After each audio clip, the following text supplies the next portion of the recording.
Bueno, buenas tardes. Hoy sí que creo que estamos en familia, que es la condición normal de la poesía. Lo raro fue ayer. Muchas veces uno tiende a pensar que lo raro es hoy. Pero el poeta está acostumbrado a estar con poca gente e incluso, aunque parezca mentira, en su fondo lo agradece.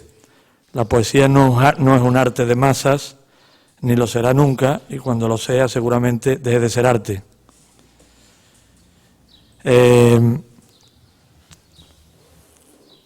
Tomás Segovia nace en 1927 en Valencia, en España. Él pasa allí los 2 primeros años de su vida. Vive en Madrid, también pasa parte de la infancia en Marruecos. Y como niño de la guerra, cuando empieza la guerra civil, se va con su familia, como otros muchos niños, otras muchas familias, al exilio, y él se va en un barco hacia México. Y hace toda su obra prácticamente hasta que vuelve en los años 70 allí. Una obra de una importancia indiscutible hasta ser de los 4 o 5 pilares fundamentales de la poesía mexicana del último medio siglo.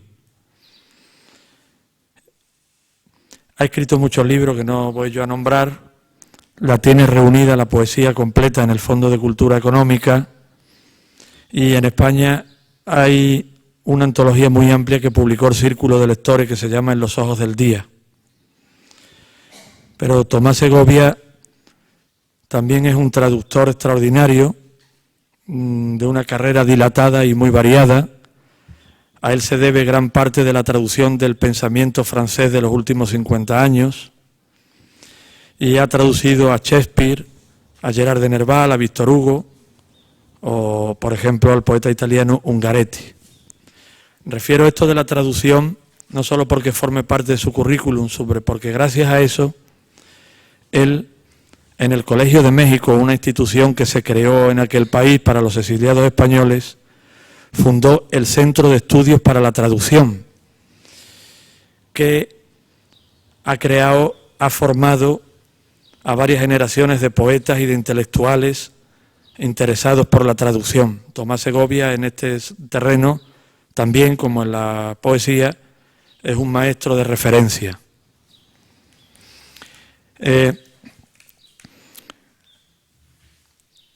Su poesía está muy influida por su condición de exiliado, pero esta condición de exiliado no le lleva a la mirada nostálgica, al lamento, ni tampoco a la autocomplacencia. Él en realidad llega a la conclusión de que no es de ninguna parte. Esa especie de neutralidad al observar su situación le ha llevado a tener una alta conciencia de la identidad y a centrar gran parte de su obra en el fenómeno de la identidad, de quiénes somos, dónde estamos y quiénes no somos. Esta dimensión de la identidad también le ha permitido hacer una reflexión sobre el fenómeno del tiempo, muy abarcador, acorde con una tradición hispanoamericana en este sentido. Él es muy fino formalmente, yo creo que en parte le viene ese cuidado formal por la tradición española, pero también tiene una visión muy totalizadora que yo creo que le viene más bien de la tradición mexicana. Yo me estoy acordando por un lado de Juan Ramón Jiménez, que quizás sea el poeta que más le ha pedido en la poesía española al pensamiento, y además ha hecho su obra tanto en España como en América. Y también, y no sé si esto se lo habrán dicho a Tomás porque no he leído ensayos al respecto, creo que la tensión interior que genera en sus poemas, siento que le puede venir en parte de un gran poeta mexicano que se llama José Gorostiza, aunque ni Juan Ramón ni Gorostiza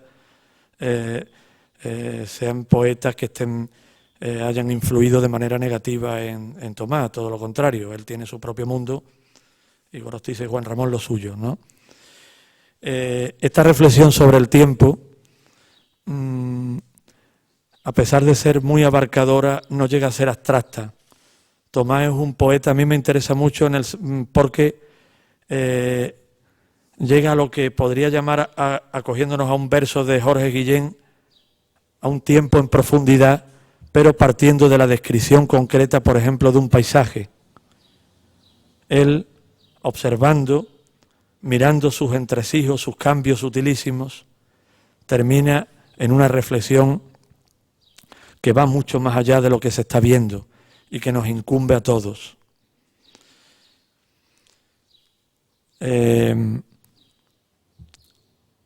Yo creo que en este sentido, siendo una obra tan distinta en apariencia, por ejemplo, a la de Antonio Machado, yo aplicaría lo que dice Dámaso Alonso sobre Antonio Machado, que siendo un poeta del tiempo, Antonio Machado piensa el tiempo desde el espacio concreto. Yo creo que Tomás Segovia abunda en el tiempo a través de lo que va viendo, de lo que ve fundamentalmente del paisaje. Si todo esto que estoy comentando es una cosa, no llega a ser una mística en ningún sentido, ni tampoco, como he dicho antes, una autocomplacencia, sí un problema. Yo creo que donde encuentra la poesía de Tomás Segovia una plenitud rotunda es en sus sonetos votivos, que son sonetos eróticos. El concepto erótico en el sentido más noble y más elevado del término. Ahí hay una celebración del cuerpo y de la carne que también trasciende sin despegarse el hecho carnal propiamente dicho. Tomás Segovia no es la primera vez que viene a Carmona. Él ya estuvo aquí en una visita privada para apoyar la Casa de la Poesía cuando intentamos hacerla en Carmona, y yo quiero aprovechar públicamente para agradecerle, aunque tarde, ese gesto generoso que no se supo en su día. Nos quedamos ya con Tomás.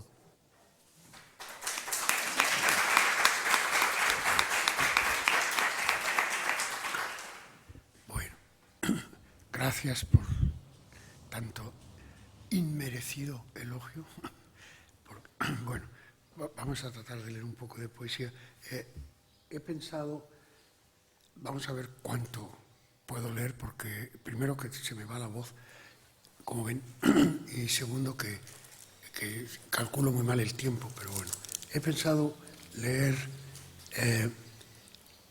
sobre todo de mis libros más recientes, de los últimos libros publicados, y quizás si da tiempo luego 2 o 3 poemas inéditos, y en medio alguna otra cosa, ¿no?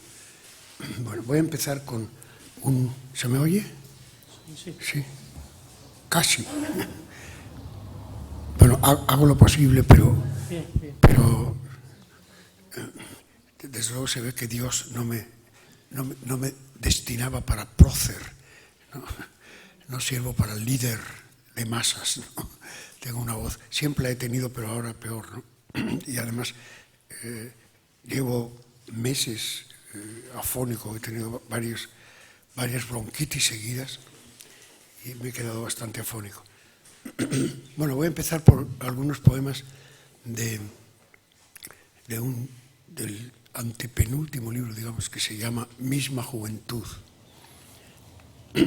Y el primero confirma lo que decía Fran hace un momento, de el tiempo visto en el paisaje, digamos, o algo así, ¿no? Este se llama, con un término musical, ritardando molto, que también se refiere al tiempo, claro. No se pegue tanto el micrófono que bota. Tomás, que bota un poco el micrófono. No sé si lo tienes demasiado pegado. Pues sí, lo tengo, pero es que sí, cuando me lo separo me dice que no me... Las labiales rebotan. Sí, yo por mí, pero no sé si me oyen. A ver.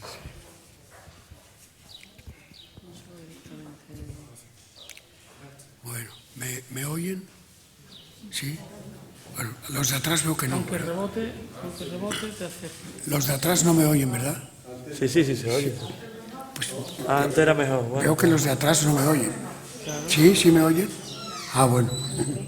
Aunque rebote mejor. ¿Y por qué no se acerca? Bueno.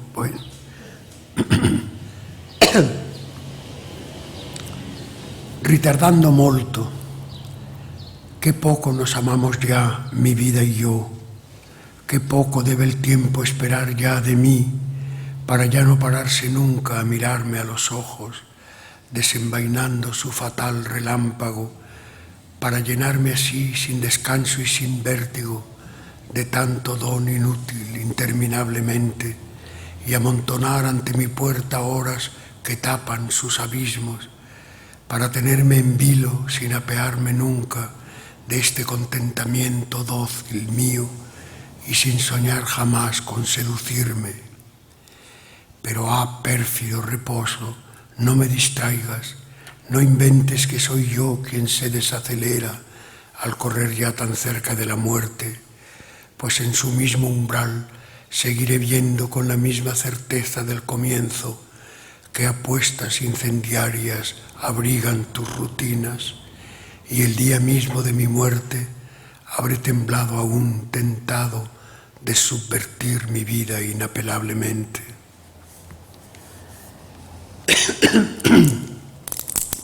Bueno, otro del mismo libro y también sobre el tiempo. Salida temprano. Bajo el azul tan alto y tan friolento, en el silencio intacto todavía, estas púdicas calles no se atreven a poner ningún peso en su mirada. Nunca en ningún lugar fue más temprano. Aquí empieza a formarse un estanque de tiempo.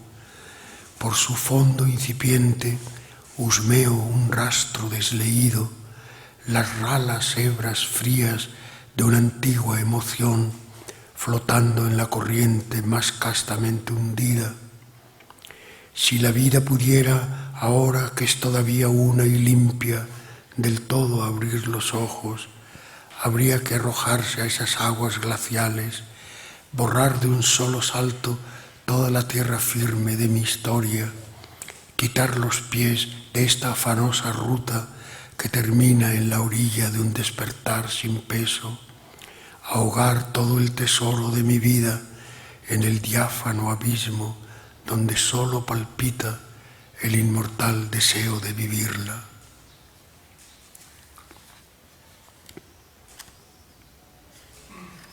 Bueno, uno más del mismo libro.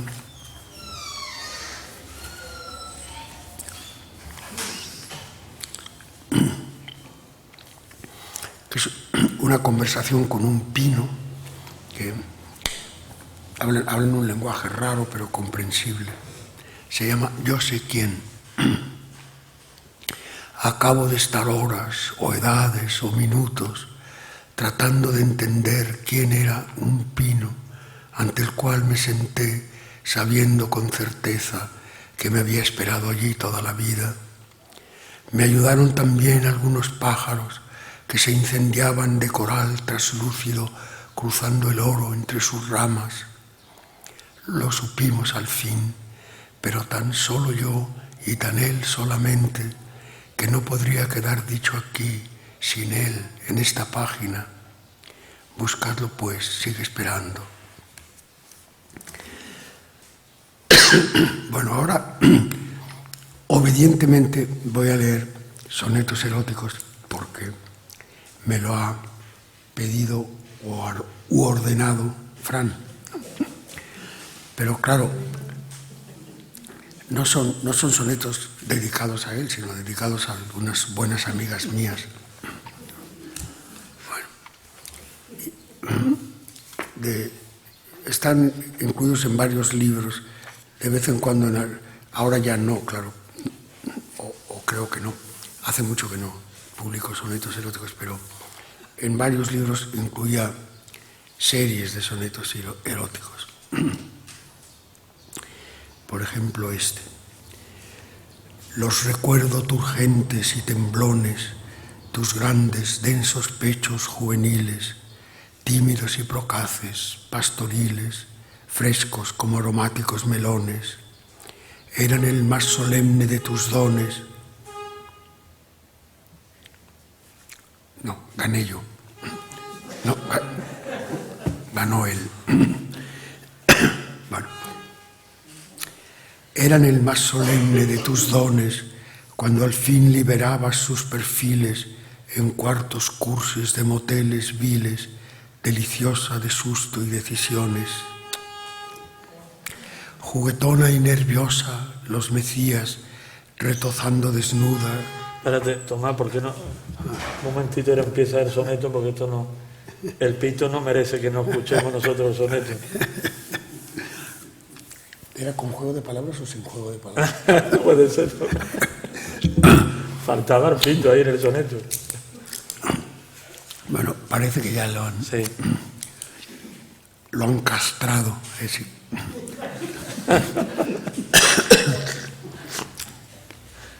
Bueno, entonces vuelvo a empezar. Los recuerdo turgentes y temblones, tus grandes, densos pechos juveniles, tímidos y procaces, pastoriles, frescos como aromáticos melones.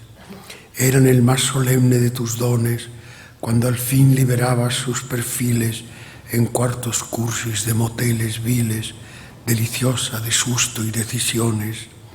Juguetona y nerviosa los mecías retozando desnuda sobre el lecho, plétora pendular frente a mis dientes, y cuando muda y grave te me abrías, te sentía apretar contra mi pecho sus dos bultos callados e insistentes.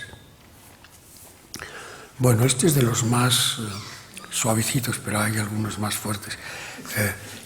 Si a alguien le parecen demasiado fuertes, la culpa es de Fran, ¿eh? Yo no pensaba leerlos. Además, cuando hay vocabulario sexual, es vocabulario sexual mexicano, porque claro, yo aprendí literatura y a hacer el amor en México.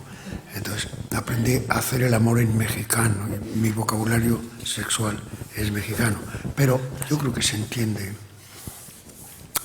Los términos sexuales, si no se conocen, fácilmente se adivinan. ¿No? A ver, el 10.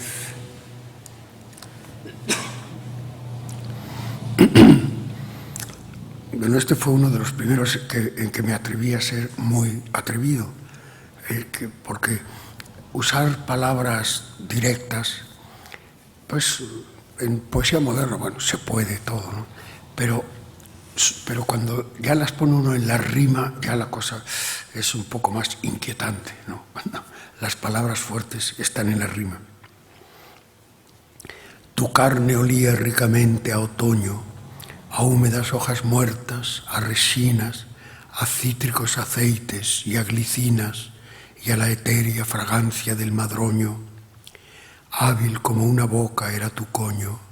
Siempre había, después de tus felinas agonías de gozo, en las divinas frondas de tu deseo otro retoño. Te aflojabas de pronto, exangüe y yerta, suicidada del éxtasis, baldía y casta y virginal como una muerta, y poco a poco, dulcemente luego, absuelto por la muerte, renacía tu amor salvaje y puro como el fuego.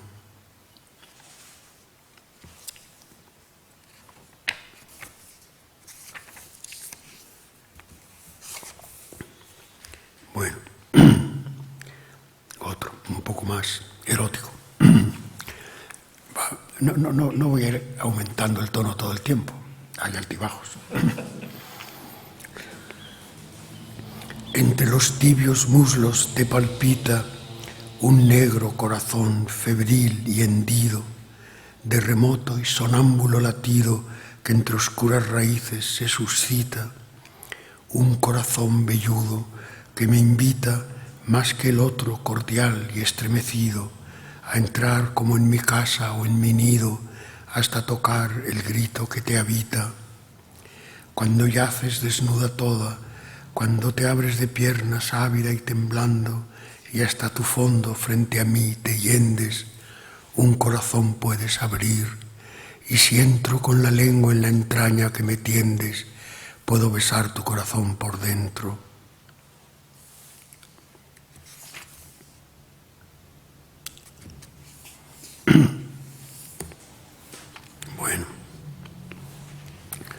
sea, son sonetos eróticos, pero yo espero que sean poemas de amor sexual, como debe ser, pero de amor, ¿no? Y además también que no sean abstractos, están muy personalizados, se refieren a mujeres concretas, y yo por lo menos que las conocí, las reconozco que son diferentes, cada una es diferente, se refieren muy, por ejemplo, en este que voy a leer ahora, lo que me interesaba era dar la imagen de cómo era esa mujer, y describo la piel, cómo era su piel, cómo eran sus labios, y no es la mujer en general, no, era una muy concreta. Sé que no sabes que recuerdo tanto tu piel untuosa y pálida, amasada con fiebre y luna, y tu boca abrasada, blanda y jugosa y salada de llanto, y tu implorante gesto de quebranto sobre tu frigidez crucificada, y agradecida y tierna aunque insaciada, y mi esfuerzo patético entre tanto, y el amor con que entonces se volvía tu largo cuerpo de impecable diosa en su halo de luz y denso efluvio, y ofrecías sensual a mi porfía la masa de las nalgas prodigiosa, guiando mi mano hacia tu pubis rubio.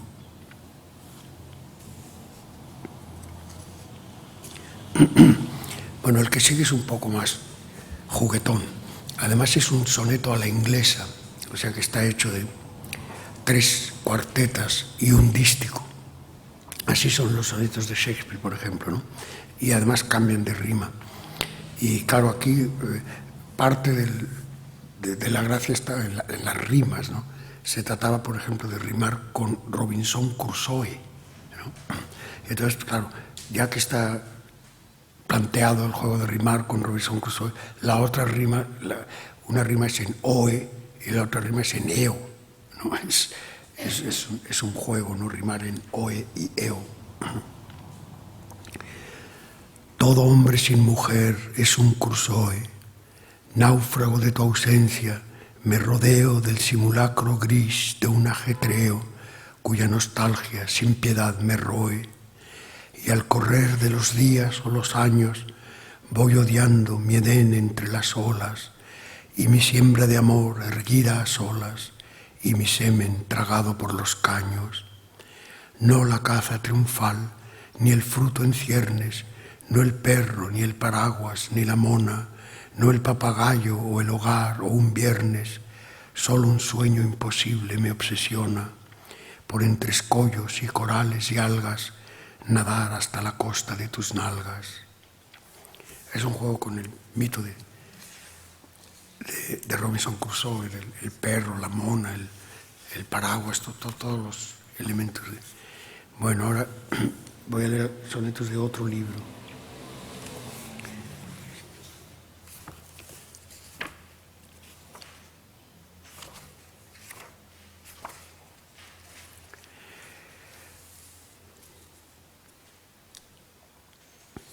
Bueno, en este aquí ya va a aparecer vocabulario mexicano sexual, pero también es un soneto muy importante, las rimas, también las rimas son en usca, en usco, en asca, bueno, son muy rimas que yo quería que sonaran secas, ásperas. De pronto estoy despierto en la parduzca penumbra de la noche desgastada. Dormía sin buscar ni querer nada y oí la voz de una exigencia brusca. Un residuo de sombras se apeñusca y en mi mitad, erguida y desolada, la ansiosa verga, solo ausencia orada, apuntando al vacío en que te busca. Vibrante como un grito, el freno tasca y estira loca el cuello en la hojarasca de las mantas y ahoga, si tu entraña no unta su yesca y la abreva y la baña, sensitiva y tenaz como un molusco, su hosca desesperanza de pedrusco.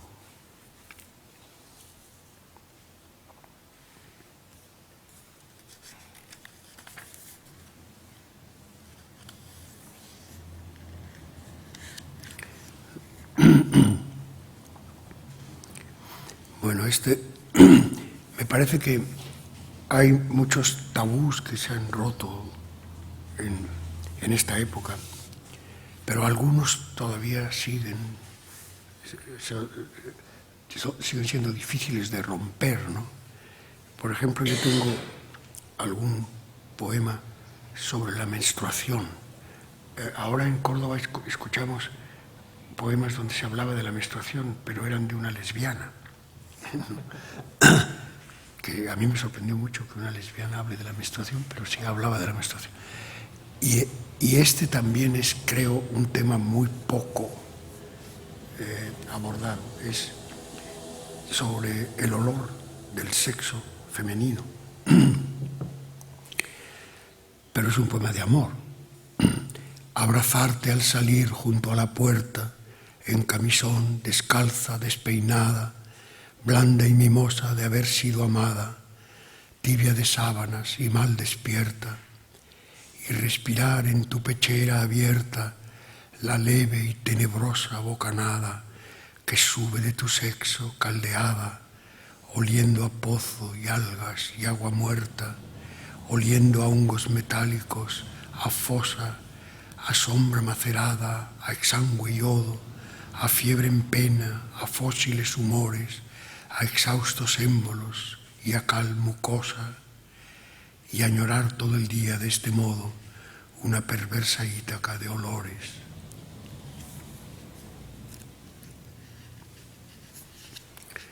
Bueno, y para terminar los sonetos,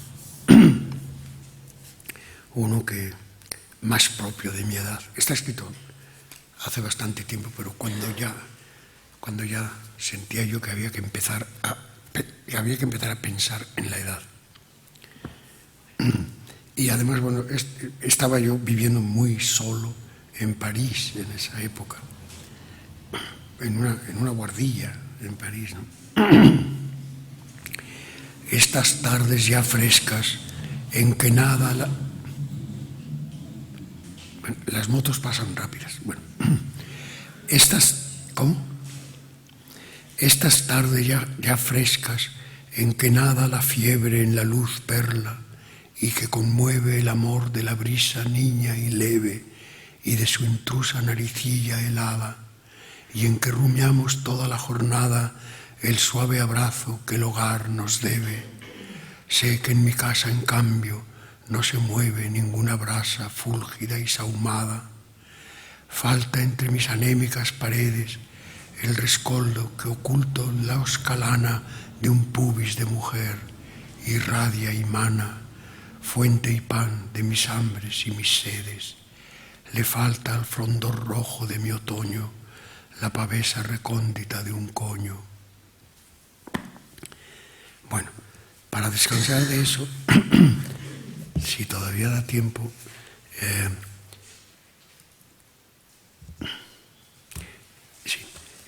bueno, voy a leer ahora un par de poemas de un librito que se llama Bisutería, y que son juegos poéticos, a veces son recados, felicitaciones de cumpleaños, felicitaciones de Año Nuevo, cartas en verso. En una época yo escribía muchas cartas en verso, rimado y medido, claro. También son imitaciones, pastiches, poemas medievales, poemas barrocos, juegos, ¿no? Juegos con la poesía. Y luego también hay una parte de poemas en lenguas extranjeras, poemas en francés y en inglés, pero no les voy a leer de esos. Voy a leer un villancico, que es un pastiche de poesía medieval, un villancico que espero que haya por aquí profesores y o profesoras de literatura, porque si no, no tiene gracia, ¿no? Pescar el juego, ¿no? Está escrito con ortografía, no literalmente ortografía medieval, pero imitando, sugiriendo la ortografía medieval, y con las partes que se solían usar en las ediciones antiguas, ¿no? Este villancico tiene una cabeza, como todos los villancicos, luego viene la glosa, y luego viene el final, que una de las maneras de llamar final en la Edad Media era finida. Bueno, además, como son juegos anecdóticos, hay que explicar un poco la anécdota. Yo tengo todavía, aunque la usa mi hijo, tengo una casa en México, en un pueblo de México, una casa que hice yo mismo, donde íbamos los fines de semana y las vacaciones con mis hijos y algunos amigos. Y una vez llegaron dos amigas, entre otras gentes, e inmediatamente se pusieron atareadísimas. Se pusieron a barrer, a limpiar. Entonces una estaba barriendo y se puso a barrer, pero se puso a barrer incluso el jardín, la hierba, ¿no? Y la otra, con un sacahojas que teníamos para la piscina, se puso a sacar, pero quería sacar hasta el polvo de la piscina con el sacahojas, ¿no? Entonces sobre eso hice un villancico. Dos mozuelas atansanas, la una barría el campo, la otra lavaba el agua. Glosa. Dos niñas nobles garridas, de maneras afinadas, en la gran corte criadas, eleídas e escribidas, nin una nin otra fea, invitara yo al aldea, y en mi casa la una barría el campo, la otra lavaba el agua. La una hacía el escoba, en la tierra me barría del huerto, tan a porfía como si fuera su alcoba. La otra, non menos terca, rastrillábame la alberca, e así ambas, la una barría el campo, la otra lavaba el agua. Finida, pues son ambas cual doncellas de las fablas y los cuentos, que en nubes van por los vientos, llevan en la frente estrellas, fablan con los pajarillos, e han rosales por castillos. Non me extraña que en veces barran el campo, en veces laven el agua. El otro que voy a leer es un soneto barroco.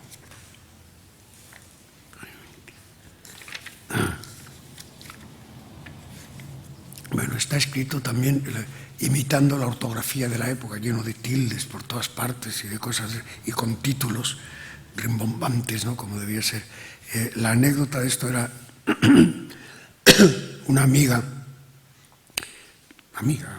bueno, que la llamé un día, oye, tenía yo un día libre, ¿por qué no vamos a pasear a no sé dónde y tal? Y me dijo, no, es que estoy cocinando, estoy muy entusiasmada cocinando y no tengo ganas de salir, quiero quedarme cocinando.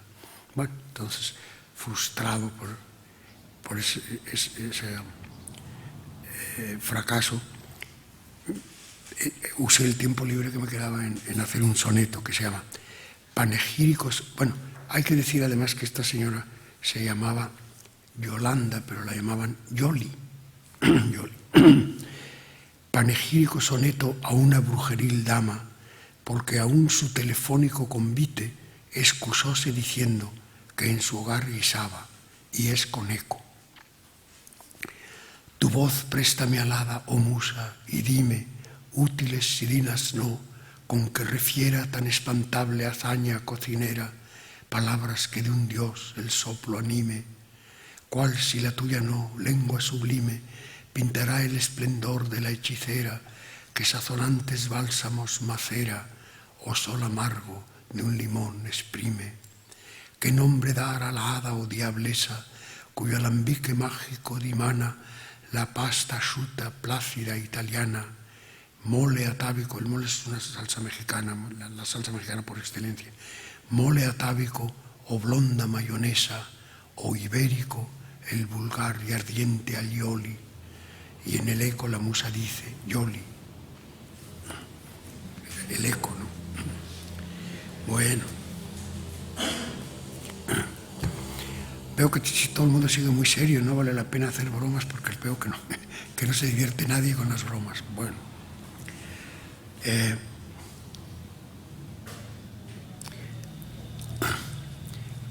Ahora voy a leer algunos poemas de otro libro reciente que se llama Salir con vida. Se llama así porque está escrito después de de mi primer o segundo infarto, segundo en realidad, pero fue el primero del que me di cuenta, ¿no? Y por eso se llama Salir con vida. Y está formado por dos poemas largos, uno al principio y otro al final, que hacen un poco juego, y en medio dos grupos de poemas más breves, ¿no? Voy a leer de los poemas breves, claro, porque los poemas largos en una lectura, y sobre todo con esta voz, ¿no? Bueno, después del infarto me costó mucho volver a escribir.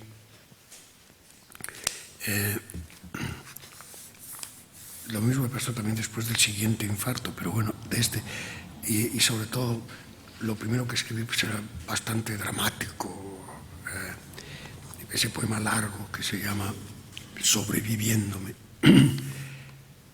Pero ya después de haber logrado, gracias a ese poema largo, desahogarme y volver un poco a la vida, entonces quise escribir como una especie de diario, se llama Días de Después, y los poemas están todos fechados en el título, ¿no? Porque yo quería que fuera pues una especie de constancia de no me morí y seguí viviendo, y aquí está el diario de mi vida. Y eran escenas de la vida cotidiana, ¿no? Como esta, por ejemplo, que se llama Galerías, 5 de agosto. Se refiere a los grupos de árboles que hay a veces en las ciudades, las alamedas de las ciudades, ¿no? Estos frescos ramajes que en la ciudad inventan sus hondas galerías encantadas de virginal contentamiento, agitados ahora por esta brisa tibia y casi maliciosa, casi de aliento intencional, traen hasta el centro mismo de esta aturdida vida la verdad luminosa de un túnel libre y claro, sin ceguera y sin cárcel, abierto como un rumbo subacuático en plena carne azul del mundo, y en que por todas partes se cuela su frescura.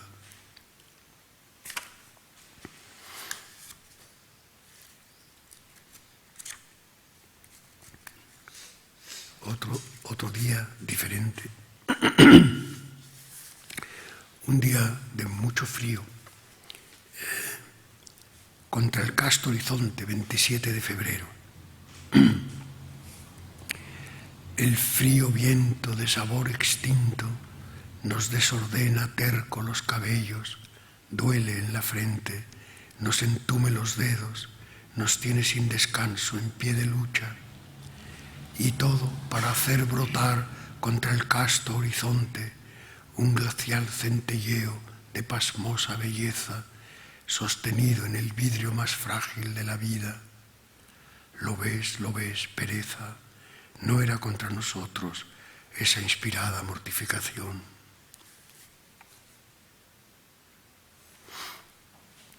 El siguiente es un poema de amor. No sé si lo parece, pero lo es. Se llama Centinela, 10 de junio.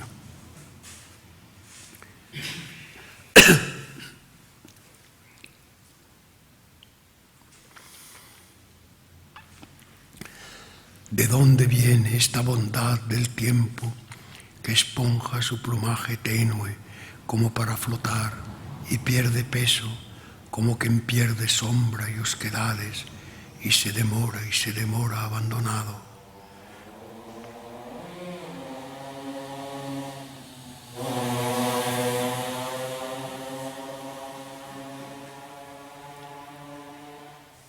Gracias. Pausa dramática, gracias a la moto. Será la sombra del amor que cruza en su pausada órbita por mis altas regiones hiperbóreas, callado centinela pensativo.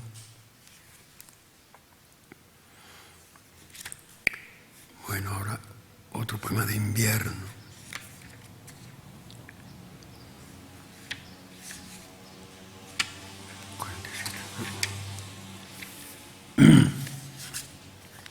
Frágil.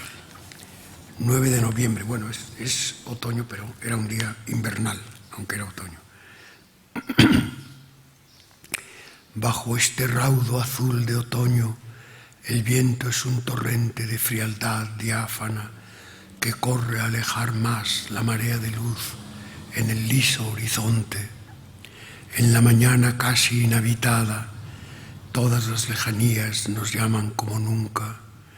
Hay días sin gravamen en que apenas pesamos en la tierra y en que el viento que barre las distancias nos deja atrás, varados en una misma etapa, mientras el tiempo gira sin avance en torno de una torre cristalina de quebradiza eternidad a punto de caer de bruces.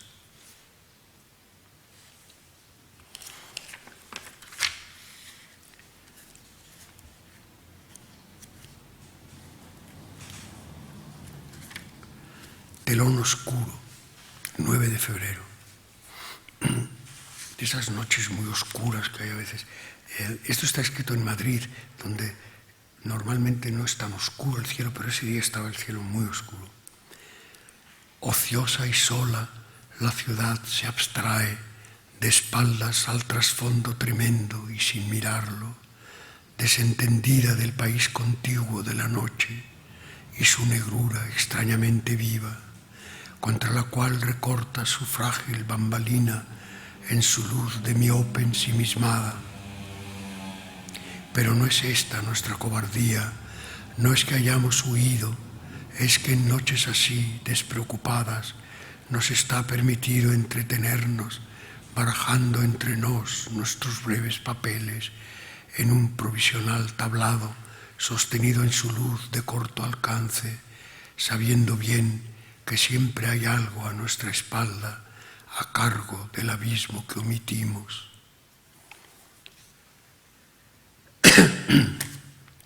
Bueno, y de todos modos en este librito reciente todavía escribí otro soneto votivo, se llama Otro soneto votivo.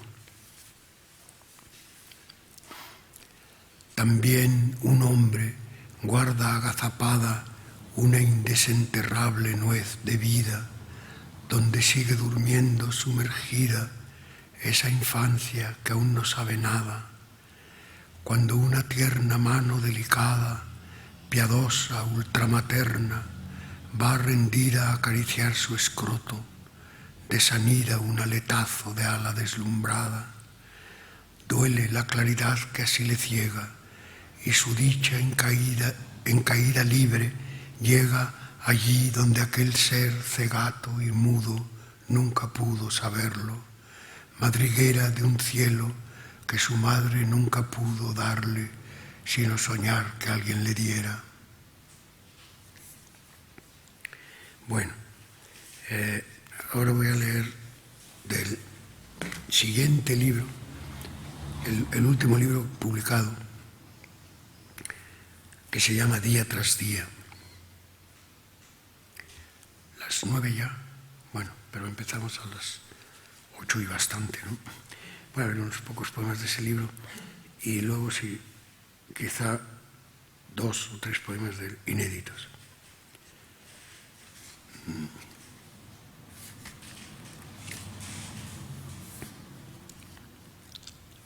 Estampa de otoño. En vano intentaríamos tambalear un ápice, esta ardiente pureza, pasiva altivamente, que desdeña oponerse a cualquier fuerza. Toda esta hiriente luz es para bien. Santamente nos calla su faena este mundo encendido y detallado, que tan cerca, mas fuera del alcance de nuestros gruesos dedos, sigue aún sin pecado, aunque nos lleva ya en su pensamiento.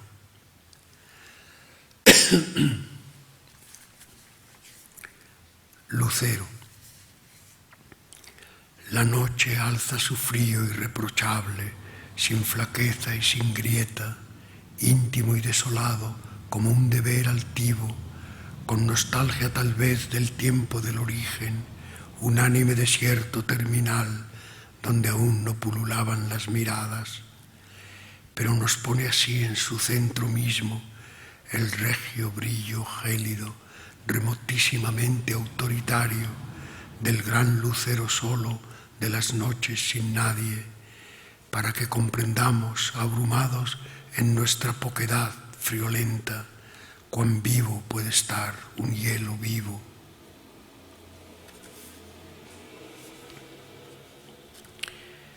Vuelta del año. Este es un poema de esta época, del comienzo de la primavera.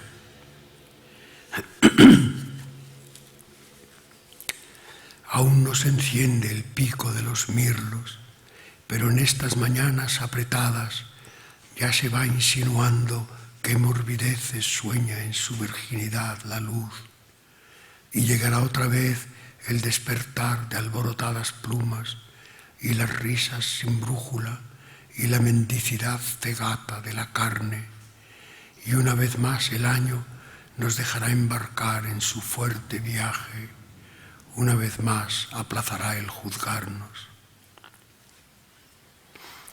Bueno, dan ganas de hacer algún chiste para que no nos pongamos tan solemnes. O escuchar alguna moto un rato, ¿no? Que estamos muy atentos para que no se nos vaya ni una pista de lo que es. Bueno, ok, de acuerdo. Pero el Dómine dice, niños atentos pero sonriendo.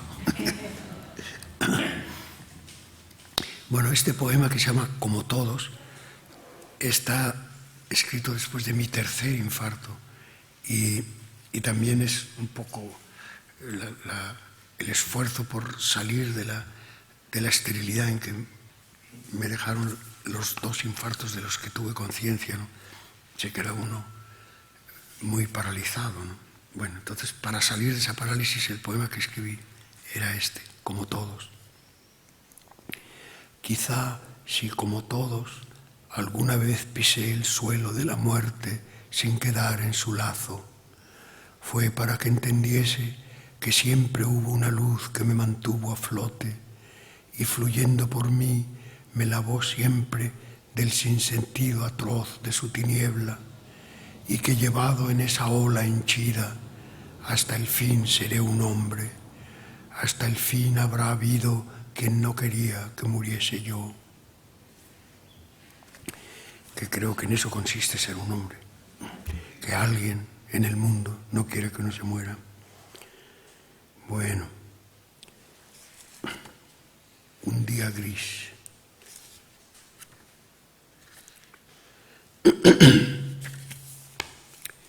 Marcho cruzando la... Empecé demasiado pronto. Marcho cruzando la llovizna, voy navegando un vaho frío, vasta humedad que arropa al mundo y tiernamente opaca al día, y en mí revive una antigua soltura de nadador del aire, una contradictoria soltura recogida, una dicha flotante desde siempre acuática, contenta de surcar un rezumante espacio absorto en sí, que desde su borrosa orilla ha dialogado siempre con nuestra otra casa, la que atesora santamente el fuego. 42. Visible se llama este.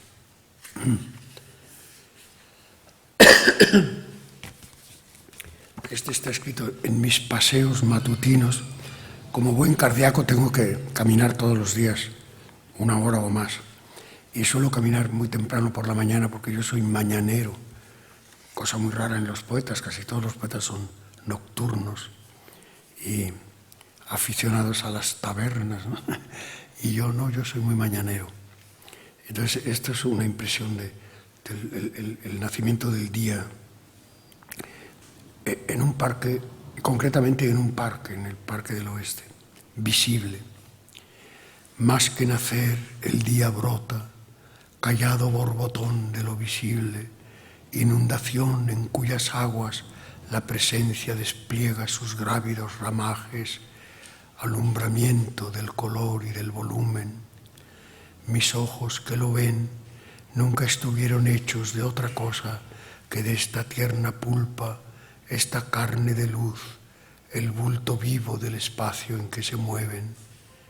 El día que no brote más el día, no habrá ya ojos, pero mientras el pie no pise la raya de la noche, mis ojos serán siempre matutinos.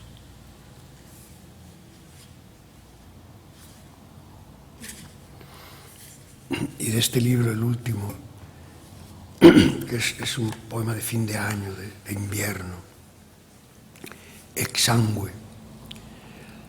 Llega otra vez un alba que no sé si esperé, y llega demacrada y friolenta, exsangue, muda, estupefacta, con la mirada rota y con la boca helada. Pálida vida mía, ¿qué significa pues que al terminar la noche nos quede esta blancura demudada, este hueco silencio amedrentado, donde no suena ya ningún deseo? ¿Es que no tiene ya futuro mi pasado? ¿Perdurará ya sin vivir la vida? Pero tozudez del tiempo, imposible ignorar que esto es un alba y que tal vez yo la esperaba. Bueno, pues haremos unos minutos más para leer 3 poemas inéditos. O más bien 2, nada más 2. Bueno, primero voy a leer el último poema que he escrito, que lo escribí la semana pasada. Hace exactamente una semana, el martes pasado, en el tren, cuando venía hacia Córdoba. Y bueno, voy a hacer una pequeña serie de poemas nostálgicos.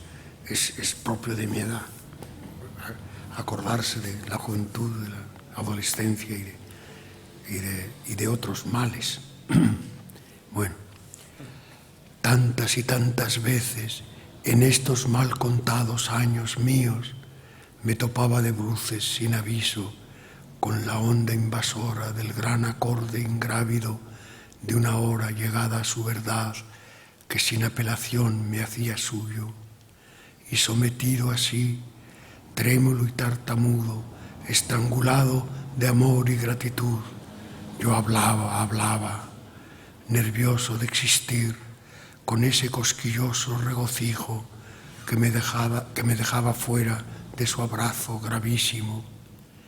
Y era todo de amor mi parloteo, el amor luminoso y sin batallas, no dice su felicidad, la usa.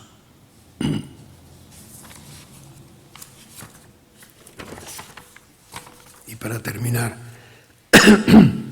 pasado el mediodía, hoy la tarde ha llegado remolona, empujando despacio sus nubes y sus claros, aplazando su hora y su promesa. No hay prisa entonces para salir de tanta distracción nefasta, para volver en sí, para intentar salvarse a gritos. Pero miro pasar las mal despiertas nubes y parpadeo apenas y me dejo querer. Bueno, ahora si quieren hablar, preguntar, decir, añadir.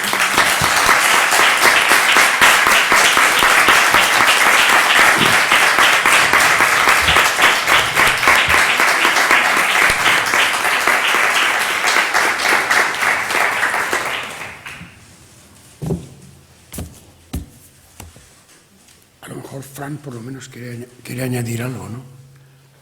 Yo te quería preguntar por qué te costaba trabajo escribir después de cada infarto. Sí. Si eso tenía que ver con una cuestión psicológica y anímica o solamente física, ¿por qué era eso? Bueno, yo tampoco lo sé, yo también lo pregunto, ¿no? Yo se lo pregunto a mucha gente, nunca se me ocurriría preguntárselo a un psicoanalista, pero porque no le voy a creer. Pero, claro, no lo sé bien, pero me parece que es porque, bueno, en ese primer infarto, que en realidad era el segundo, pero del otro yo no me había enterado, me lo dijo el médico, me dijo, usted ya ha tenido uno antes. Pues gracias por decírmelo, ¿no?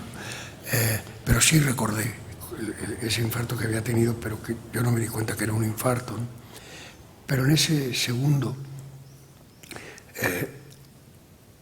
es que la crisis que pasé fue muy grande. O sea, yo sentía, porque fue muy complicado, no solo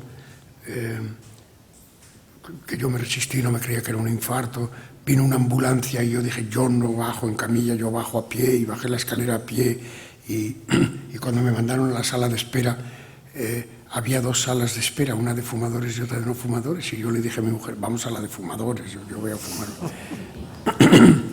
En fin, con todo eso, la cuestión es que luego la operación es una experiencia muy terrible. Me pusieron 5 bypasses y además al principio decían que me iban a mandar a mi casa y luego me dijeron que no, que me iban a operar inmediatamente. En fin, todo era dramático, ¿no?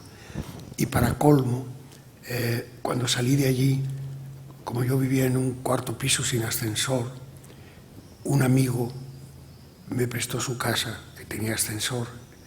Él se fue a México. Y era una pareja de amigos míos de la infancia, desde el colegio. Eran amigos míos. Y cuando estaba yo allí, sintiendo que yo ya me había muerto en aquella mesa de operaciones, y que yo lo que decía muchas veces es, yo siento que yo ya me morí, lo que pasa es que sacaron un emergente del banquillo para que terminara el partido, pero no soy yo, es otro que está aquí terminando el partido, pero yo ya me morí, esto ya no es mi vida, esto ya es un apéndice, ¿no? Y en medio de esa sensación horrorosa me entero de que mi amiga, la dueña de la casa donde yo estaba viviendo, que además era una casa llena de señales de la presencia de esta mujer, tenía cáncer terminal. Y entonces, mientras yo estaba tratando de salir de esa sensación mortal, mi amiga se estaba muriendo, y se murió en esos meses, ¿no? Entonces fue terrible la experiencia de estar viviendo en la casa de una amiga de toda la vida que se está muriendo, y estar viendo en todas partes recordatorios de ella y estar yo viviéndolo. Bueno, era una cosa espantosa. Entonces, claro, cuando salí de eso, yo pensé que yo nunca más iba a escribir, ¿no? Que ni escribir ni vivir, ¿no? Que si los médicos decían que yo tenía que seguir viviendo, bueno, yo iba a seguir viviendo hasta que los médicos me dieran permiso, pero yo ya no era yo, eso era un emergente, ¿no? Entonces, claro, al mismo tiempo, una parte de uno sí está tratando de volver a la vida, ¿no? En medio de todo eso. Y bueno, poco a poco escribí 2 o 3 versos sueltos así, y empecé a pensar, no, tengo que sacarme esto de dentro, y a partir de esos 2 o 3 versos tengo que hacer un poema grande, un poema donde suelte todo el drama, ¿no? Y entonces escribí un poema largo, bastante dramático. Tengo mucho orgullo de que varias veces, no solo una, he hecho llorar a la gente con ese poema, ¿no? Y bueno, y el segundo, en el segundo es que, bueno, el tercero, ¿no? En realidad fue el tercero, es que también fue una cosa escandalosa. Es que me habían estado diciendo los médicos que me estaba reponiendo muy bien de aquel otro infarto y tal, y me hacían análisis, estudios, cada año más o menos, ¿no? Entonces me había hecho los estudios de ese año, había ido al médico, y todos los médicos, los que me habían hecho los análisis y el cardiólogo, y todos me felicitaban, qué bien está usted, los análisis son perfectos, todo muy bien, y a los 4 días me da un infarto, ¿no? Entonces, claro, no, bueno, y una vez más no me creí que fuera infarto, no quise ir al hospital, y tardé 24 horas en ir al hospital. O sea, fui cuando volvió el infarto, dije, sí es infarto, pero es que con esos resultados que me habían dado 4 días antes, no me lo podía creer que fuera un infarto, ¿no? Entonces me resistí y fui, bueno. Ya cuando fuimos al médico, bueno, ya no tenía remedio, claro. Y bueno, y esa vez no me operaron porque no valía la pena, ¿no? Y me hicieron un cateterismo, y, bueno, me mandaron a mi casa, pero esa vez el trauma fue menos fuerte, o sea, la convalecencia fue menos larga y menos... pero en cambio, yo la sensación que tenía es que me habían hecho una estafa, ¿no? Es que el árbitro me había hecho trampa, a mí no me tocaba el infarto. La otra vez yo tenía la sensación de que sí me tocaba, yo había hecho méritos para tener un infarto, entonces me parecía una injusticia de la vida, pero que yo me la había ganado. O sea, me parecía que era una crueldad, pero no una cerdada. En cambio, esa vez me parecía que era una cerdada, era una trampa. La vida no tenía derecho a hacerme eso, a mandarme un infarto cuando no me lo merecían. Y entonces me quedé... No, nada, al revés. Es que me estaba diciendo Sebastián, y yo comentándola a él, una pregunta que él quería hacerte y yo otra, y en realidad son complementarias. Él quería preguntarte sobre los niños de Morelia, los niños de la guerra, y yo quería que tú te refirieras un poco cómo te has sentido tú, porque tú eres una de las figuras, digamos, puente entre la cultura española que se desarraiga y la cultura mexicana que cobra apogeo gracias a personas que llegan a México por ese desarraigo, ¿no? Pero sin embargo ni tú te has sentido una persona ultrajada, digamos, te has marcado negativamente la marcha, ni tampoco te has integrado gozosamente donde llegaste. No has perdido la lucidez de la condición de extranjero, de la especie en el fondo, ¿no? En fin, esto es por una conferencia, lo que yo te estoy preguntando, pero tú, sí, claro. En el fondo, después de tantos años, ¿qué experiencia has sacado tú de eso? El hecho de ser puente entre dos culturas, estar en las dos y no estar en ninguna. Bueno, de todos modos, primero diré algo de los niños de Morelia. Exacto. Yo no fui niño de Morelia. Los niños de Morelia, para quienes no lo sepan, fue un grupo de niños que antes de terminar la guerra civil, el gobierno de México, Lázaro Cárdenas, ofreció recibir niños para salvarlos de la guerra. Casi todos eran niños desplazados, niños que habían perdido contacto con sus padres o sus padres habían muerto. Casi todos eran niños que estaban más o menos abandonados, extraviados por la guerra, ¿no? Pero había algunos que los padres los mandaron. La idea, cuando se hizo eso, todavía algunos creían que la República iba a resistir, y quizá Lázaro Cárdenas lo creía, y la idea era a esos niños preservarlos de la guerra y devolverlos a España cuando terminara la guerra. Pero claro, después que terminó la guerra no se trataba de devolverlos a España. Entonces fue una cosa muy rara, porque esos niños, muchos de ellos tuvieron incluso algún rencor, porque habían llegado pensando que estaban ahí un tiempo y que iban a volver, y luego se quedaron muchos años, y los que tenían padres en España, los padres ni fueron a buscarlos ni los reclamaron. El gobierno se fue desentendiendo porque, claro, Cárdenas dejó de ser presidente, vinieron presidentes cada vez más repugnantes, ¿no? Y se desentendieron, y esos niños se quedaron por ahí un poco desamparados, ¿no? Y yo fui amigo de 2 o 3 de ellos nada más, ¿no? He conocido algún otro aquí y allá, ¿no? Bueno, fue un caso así un poco patético, y les costó mucho integrarse a México, y claro, la mayoría de ellos no tuvieron oportunidad, les fue muy pocos lograron estudiar, hacer estudios, ¿no? Tuvieron que trabajar en oficios, en cosas, en fin, fue una cosa así, se dispersaron, les fue muy mal, ¿no? Bueno, ahora pasemos a la otra pregunta.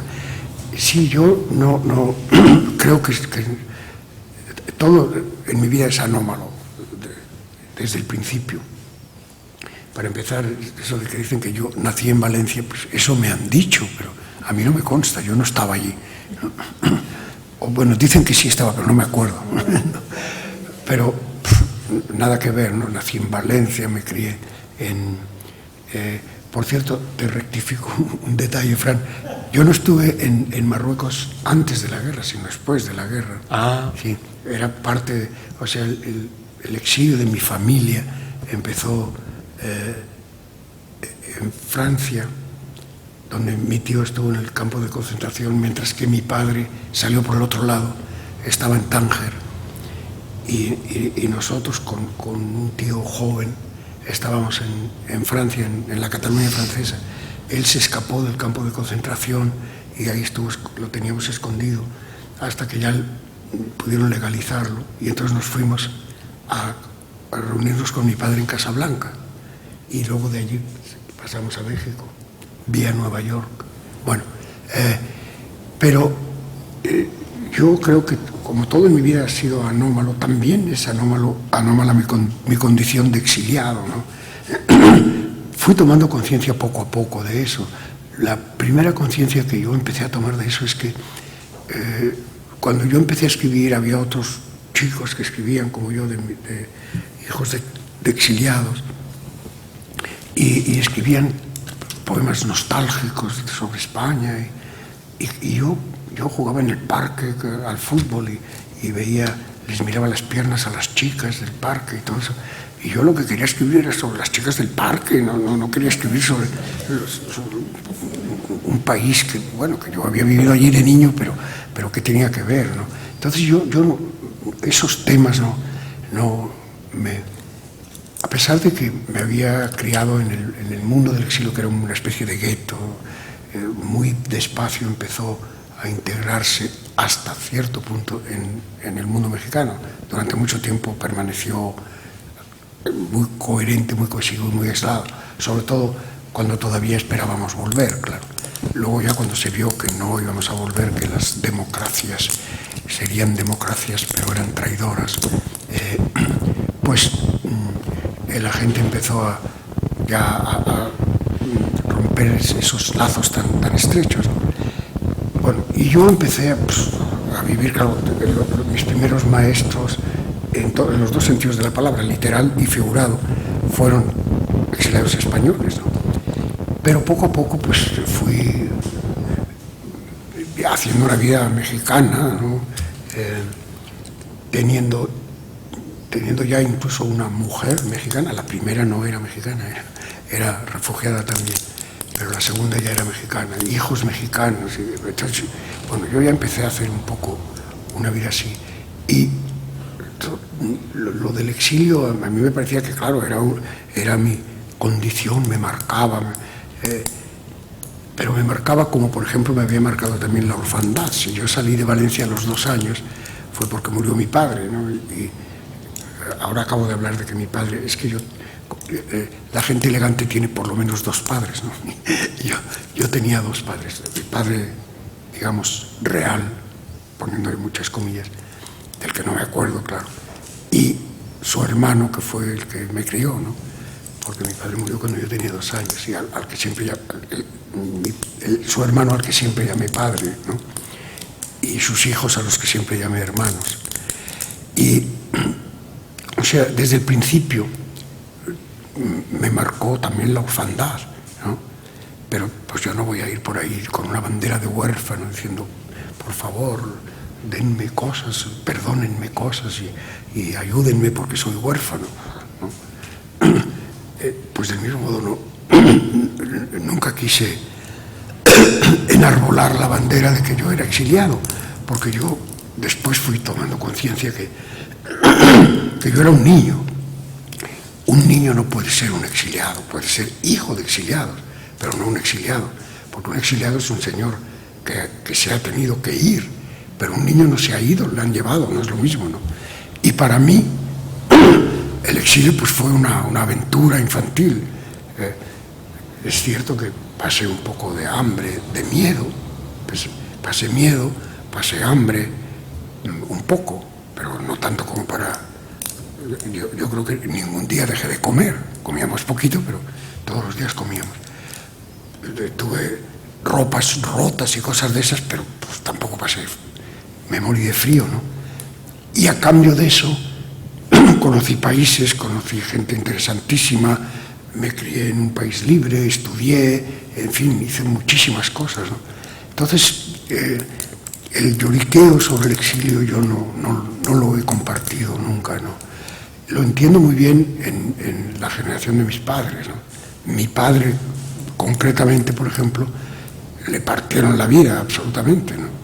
Era un gran médico, ahora ya nadie se acuerda de él, incluso cuando yo empecé a volver a España, nadie se acordaba ya de él, cuando era el médico de la Plaza de Toros de Madrid y de la Casa Real y de la Casa de Socorro, todo eso, en 1936, ¿no? Claro, 40 años después nadie se acordaba de él, ¿no? Le hicieron polvo la vida, ¿no? En México, pues nada, nunca acabó de adaptarse y era un médico muy respetado entre los exiliados, pero nada más. Fuera del exilio nadie lo conocía, ni tenía clientes ni nada, ¿no? Ahora, aún así, yo también digo de mi padre, pero de todos modos, si se hubiera quedado, le hubiera ido peor, claro. Lo cual no quiero con eso justificar nada, ¿no? Quiero decir que la cosa fue tan terrible que irse o quedarse, las dos cosas eran una tragedia, ¿no? Si mi padre se hubiera quedado, o lo hubieran fusilado, o si no, lo hubieran, desde luego, apartado por completo, lo hubieran marginado y lo hubieran impedido seguir ejerciendo y todo eso, ¿no? Bueno, entonces, ahora, eso no quita que el exilio español tenga el sentido que tiene, claro. Yo lo único que digo con eso es que para mí no es un tema, es una condición. O sea, haber empezado mi vida como exiliado me ha enseñado muchas cosas, ¿no? Me ha enseñado, por ejemplo, tú dijiste, Fran, que no soy de ningún sitio. Yo más bien diría que soy de todos. O sea, no soy de ninguno en el sentido de que no soy de ninguno exclusivamente, ¿no?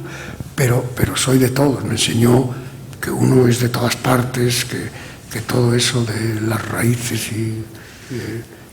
yo, muy tarde me enteré de una frase de Bergamín que repito mucho porque Bergamín era ingeniosísimo y decía cosas maravillosas. Hay una frase de Bergamín que dice: la búsqueda de las raíces es una manera soterrada de andarse por las ramas. Sí, qué bueno, sí. Y eso que él sí buscaba raíces, él sí buscaba sus raíces, porque Bergamín una vez me dijo, en París, tuvimos trato en París, ¿no? Él, me enteré, bueno, porque él mismo, como yo tenía dos padres, no se dio bien cuenta y después tomó conciencia de que yo era hijo de su mejor amigo de la juventud, ¿no? Y yo también me enteré, me dijo eso, me dijo, pero tú no eres hijo de Jacinto, sino de José, sí. Tú sabes que... Y bueno, entonces me dijo que le diera poemas míos porque no había leído nada mío, ¿no? Le di unos pocos poemas y cuando lo volví a ver me dijo, me ha extrañado mucho tu poesía, tú eres un poeta alemán. Y le dije, gracias, es el mejor elogio que me han hecho en mi vida, ¿no? Sobre todo porque no sé alemán, ¿verdad? O sea, Bergamín consideraba que yo no buscaba las raíces, ¿no? A pesar de que, en cambio, bueno, en México todo el tiempo me dicen que soy un poeta demasiado español para el gusto latinoamericano, y en España demasiado latinoamericano para el gusto español. Eso especialmente es la forma. Sí. Pero para otros soy demasiado alemán pero en fin, ese es o sea, eso es lo que yo aprendí del exilio, esa es mi condición. Mi condición es ser demasiado español para los mexicanos, mexicano para los españoles, alemán para los demás, y demasiado, o sea, estar fuera de las categorías de los... Y eso cuesta un precio, yo he pagado un precio, ¿no? En mis lecturas las salas están vacías, como ven, ¿no? Es un precio que se paga, pero lo pago, porque ese es como decíamos los románticos, es mi destino, y lo acepto, y estoy contento con mi destino, ¿no? Y el precio que hay que pagar, me parece que hay que pagarlo, no está uno en muchas antologías, no tiene uno muchos premios, a la gente se le olvida el nombre de uno, porque claro, no está uno, porque la gente, incluso la memoria funciona por lotes, ¿verdad? Se acuerda uno, todos los mexicanos, todos, pero cuando hay uno que ese no entra ni siquiera en la memoria, ¿no? Hay muchos amigos míos que cuando hacen listas de poetas o incluso de amigos, me les olvido porque, claro, no soy de ninguna parte, no estoy en ninguna lista. No estoy en ninguna Eso lista. te lo vamos a entender como un coqueteo, ¿no? También. Y lo leemos un poco. También es coqueteo, por supuesto. Sí. Sí. Sí. Bueno, a veces da resultado ese coqueteo. Sí. Y por ahí nadie quiere decir algo, averiguar algo, negar algo, ¿no? No se nota que tomamos eso con Negar. nosotros también. Creo que algunos de los que quedamos aquí estamos más resentidos de lo que se fue. Sí. Bueno, eso es una pregunta que me hizo hace poco un periodista, creo, que pensaba del exilio interior. Le dije, bueno, yo no lo viví, claro, pero no dudo que en muchos sentidos fue peor que el exterior, ¿no? Y ahí fue cuando dije, por ejemplo, que mi padre, a pesar de que le destruyeron la vida, le hubiera ido peor en el exilio interior. Le hubiera ido peor, seguramente, ¿no? Eso sí lo creo, ¿no? Sí. Ahora, lo que pasa es que también, eso no se lo dije al periodista, pero lo puedo añadir como yo siempre tengo el otro lado, digo una cosa y rápidamente estoy mirando la otra, ¿no? Es que también a veces se ha usado lo del exilio interior como para desvirtuar o quitarle importancia al exilio exterior. Y yo, que digo que yo no soy un exiliado, sino un hijo de exiliados, de todos modos me parece que el exilio exterior fue algo muy importante, ¿no? Porque hubo una época en que incluso algunos amigos míos, ¿no?, en que exageraban por ese lado, ¿no? Me acuerdo que un amigo mío, que además él también había sido exiliado, pero fue momentáneamente exiliado y luego volvió a España. Yo había dado una conferencia o había contestado a una entrevista diciendo estas cosas que he dicho ahora aquí, de cómo yo no me siento, no siento que nadie esté en deuda conmigo porque yo fui exiliado, sino que yo fui un hijo del exilio, que no es lo mismo. Y entonces me decía, estoy totalmente de acuerdo contigo, porque lo que pasa es que los exiliados no tienen nada que decir. Y, o sea, lo que me estaba queriendo decir es que porque eso también lo he dicho yo, esa injusticia de la historia, quería decirme que estaba bien, que no era injusticia, que era una injusticia justificada. Porque yo había dicho, escribí por ejemplo un ensayito donde hablaba de Max Aub, contando una cosa que me tocó ver cuando yo estaba en París, en esa época en que Bergamín me dijo que yo era un poeta alemán. Yo estaba en París pasando hambre, sí, fuera de tiempo, porque yo ya era muy mayor, ya no era cosa de hacer la bohemia juvenil, pero todo lo hago destiempo. Entonces a destiempo estaba yo ahí en París pasando dificultades. Entonces llegó allí Max Aub, y que siempre fue muy bueno conmigo, no sé por qué, pero entonces me buscó en París, me vio allí y claro, vio que estaba yo en una situación muy precaria y me dijo, pero hombre, ven, yo te voy a presentar gente, no sé qué. Entonces me presentó, entre otros, a Bergamín, ¿no?, que lo había conocido yo de niño, pero no se acordaba de mí. A Bergamín, a Emmanuel Robles, a un señor estupendo que nadie se acuerda de él, Dionís Mascoló, que entre otras cosas fue el primer marido que influyó mucho en ella, de Marguerite Duras. Bueno, y a Semprún. Y entonces, cuando me presentó a Semprún, pues fuimos a un café en París y tal. Bueno, y claro, se pusieron a hablar. Semprún no me hizo el menor caso, como era su deber, Me presentaron y bueno, yo me quedé en un rinconcito oyendo hablar a Max Aub y a Semprún, ¿no? Y una cosa que me llamó mucho la atención es que Max Aub era un personaje muy peculiar en el exilio, porque tenía relaciones con todo el mundo. Por ejemplo, tenía muchas relaciones con la España de Franco, ¿no? Muchos amigos, y se carteaba, y él era el único que mantenía un poco, por ejemplo, de qué pasaba en la literatura española de esa época. Solo nos enterábamos por Max Aub, porque no llegaban libros, no había relaciones diplomáticas, no había nada. Y Max Aub nos daba libros, nos hablaba, difundía un poco lo que se hacía en España en esa época. Y bueno, y además tenía amigos por todo el mundo, ¿no? Desde Picasso hasta los poetas rusos, en fin, tenía amigos por todas partes, ¿no? Y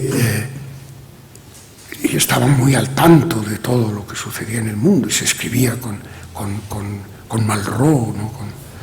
No se escribía, pero también conocía a De Gaulle, en fin, estaba en el candelero.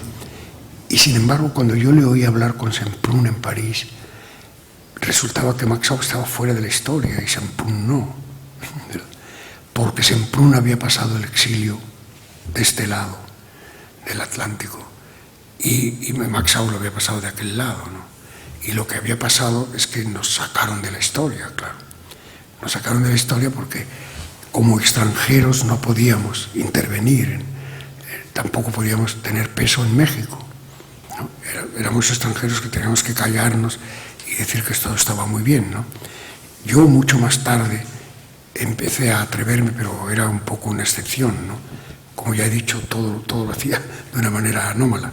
Me permití el lujo de dirigir la Revista Mexicana de Literatura, cosa que todavía en esos años, ahora han cambiado un poco las cosas, pero todavía en esos años escandalizaba a muchos mexicanos que un señor que hablaba con la C dirigiera la Revista Mexicana de Literatura, ¿no? Y me tiraban, en fin, había que ser muy atrevido para, siendo de origen español, dirigir la Revista Mexicana de Literatura, ¿no? Y en esa época pues yo ya empecé a ir a manifestaciones y todo eso, pero de todos modos no es lo mismo, ¿no? Uno no podía de veras intervenir en la historia de México, ¿no? Y tampoco en la de España, claro. Entonces, eso se notaba mucho cuando vi hablar a Max Aub y a Semprún. Y yo de eso había hablado de cómo el exilio fue sobre todo exilio del tiempo, o sea, consistió sobre todo en que nos quedamos a la orilla y no nos dejaron intervenir en la historia, ¿no? Ni para bien ni para mal, solo reclamar quejas, lo único que nos dejaron fue quejarnos, ¿no? Esta vez estoy hablando yo también como exiliado, porque estoy... Bueno, yo había dicho esas cosas, ¿no? Entonces este amigo mío me decía, estoy de acuerdo contigo, el exilio fue sacado de la historia y que se callen porque no están en la historia. Y claro, yo ahí no estuve de acuerdo, dije, bueno, no están en la historia, pero deberían estar, porque luego escribió otro ensayito un poco para que lo leyera él, que creo que no lo leyó. Y cuando volvieron, muchos años después, ¿no? Cuando volvieron años después, trajeron noticias de lo que pasaba en el mundo. La historia del romanticismo francés es así, es que el romanticismo francés empieza tarde porque hubo que esperar a que regresara el exilio para contarles lo que estaba pasando, que era el romanticismo, que en Francia no se habían enterado porque estaban muy ocupados haciendo otra cosa, quizá seguramente mucho más importante, pero no era el romanticismo. Entonces empiezan el romanticismo tardíamente. Pero yo les decía a algunos compañeros, a algunos amigos, decía, y lo escribí en un artículo, pero una cosa que sucede es que yo fui niño en Francia, fui al colegio en Francia, y en los libros de texto que yo estudiaba de niño, cuando yo tenía 12 años, ¿no? En los libros de texto se hablaba todo el tiempo de cómo el exilio francés de Alemania regresó y cómo un momento importantísimo en la historia de Francia es cuando Madame de Staël, que era una francesa de apellido alemán, casada con un alemán y que se había formado en Alemania, regresa a Francia y escribe un libro que se llama De la Alemania, y ese libro está en los programas de todos los estudios, pero de niños de 12 años. Yo estudié, sabía que estaba en mis textos, de que había un libro que se llamaba De la Alemania y tal. Es inimaginable en España que venga por ejemplo, un exiliado en Rusia y escriba un libro de la Rusia y que ese libro sea importante en la historia de España, ¿no? O sea, en España los que se van, no hay reintegración, no hay atención, eso sí es verdad, ¿no? Cuando el exilio acabó, empezó a regresar y todo eso, silencio total. Y eso bueno, también en la Alemania, claro, en la Alemania de después del nazismo tampoco ha pasado. En la Alemania después del nazismo, por supuesto que nadie borró del mapa a los exiliados del nazismo, ¿no? En España sí, están borrados del mapa los exiliados. Ahora, yo lo que pasa es que yo personalmente no voy a pedir compensaciones por eso, pero fíjate que todavía en octubre del año pasado, que dije eso en unas conferencias, vino una exiliada española, después de la conferencia vino derechita a decirme: no estoy nada de acuerdo contigo porque nos tienen que dar una pensión y nos tienen que pedir todas las pensiones. Que yo no pienso pedir ninguna pensión, creo que hay muchas cosas más importantes que hacer con el dinero que darme a mí una pensión, ¿verdad? Porque fui exiliado, ¿no? Pero bueno, son puntos de vista, ¿no? Bueno, me parece que ahora sí que nos hemos pasado un poco de tiempo, ¿no? O vamos a cenar aquí.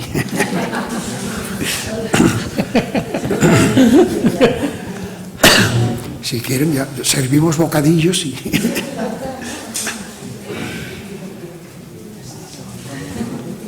Tú cierras ya. Bueno, a mí lo único que me corresponde, siguiendo las directrices de Fran, cerrar la reunión. Yo creo que hemos pasado un momento agradable, ¿verdad? Compartiéndolo aquí con Tomás Segovia, lo cual ha sido un privilegio para los que estamos aquí. Así que hasta la próxima y gracias.